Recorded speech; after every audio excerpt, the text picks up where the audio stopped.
The Council of Ministers chaired by President Kiir, which has approved the long-awaited national 2025-2026 fiscal year budget amounting to 7 trillion South Sudanese pounds.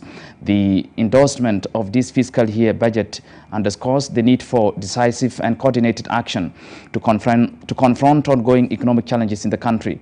The President directed the ministers to accelerate developmental programs and ensure full alignment with national priorities. Our presidential reporter, Leandro Lotok, has more on this story. The Council of Ministers reconvened on Friday after months of pause, with President Salva at the helm, approving a 7 trillion SSP budget for the 2025-2026 financial year. During the meeting, President Kiir called on ministers to elevate performance across all institutions, stressing accountability and efficiency as central pillars of government service delivery. In a major policy shift, the cabinet resolved to ban unnecessary tax and duty exemptions, citing billions lost through loopholes that have strained national revenue.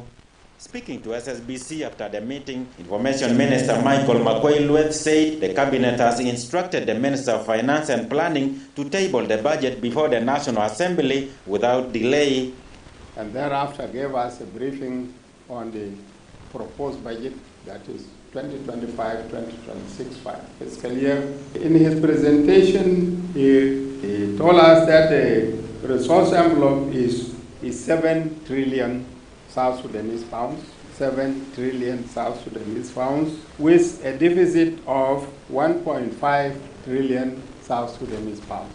However, he promised that they will improve on the revenue collection so that they are in a position to cover this deficit, which is 1.5 trillion South Sudanese pounds. After thorough deliberation and the consents of the members of the cabinet approved the fiscal year 2025-2026 budget as presented and directed the Minister of Finance and Planning to table it before the Transitional National Legislative Assembly for consideration.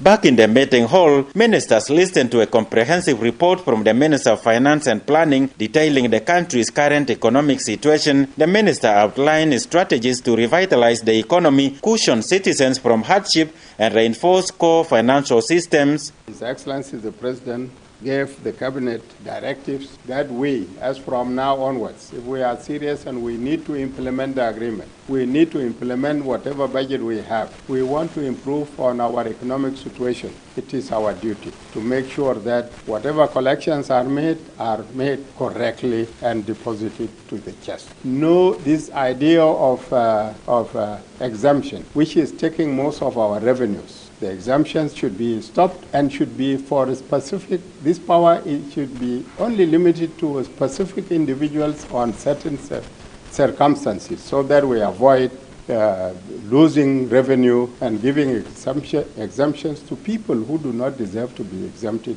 Business people being exempted instead of us collecting revenue from them for our services, we are doing the opposite. He also directed that as from now onward, nobody is allowed to sign any loan against the government unless he is an authorized person. This came as this observation came in because it has been observed that there are some individuals who have been signing millions of dollars on behalf of the government without any authorization. So His Excellency directed that we must be very careful this time and make sure that we respect our laws and implement them as they are.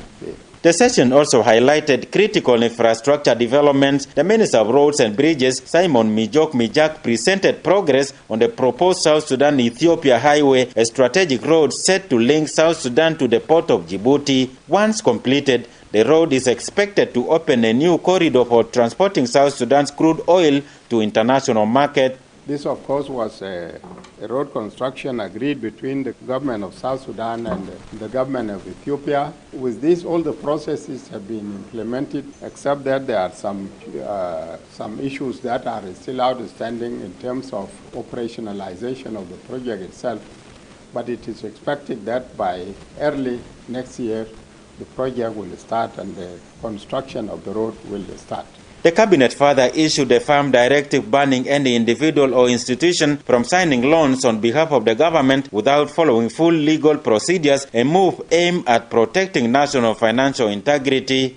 With approval now granted at the executive level, the 7 trillion SSP budget moves to Parliament for debate and adoption as the government works to steady the economy and strengthen public institutions in the year ahead.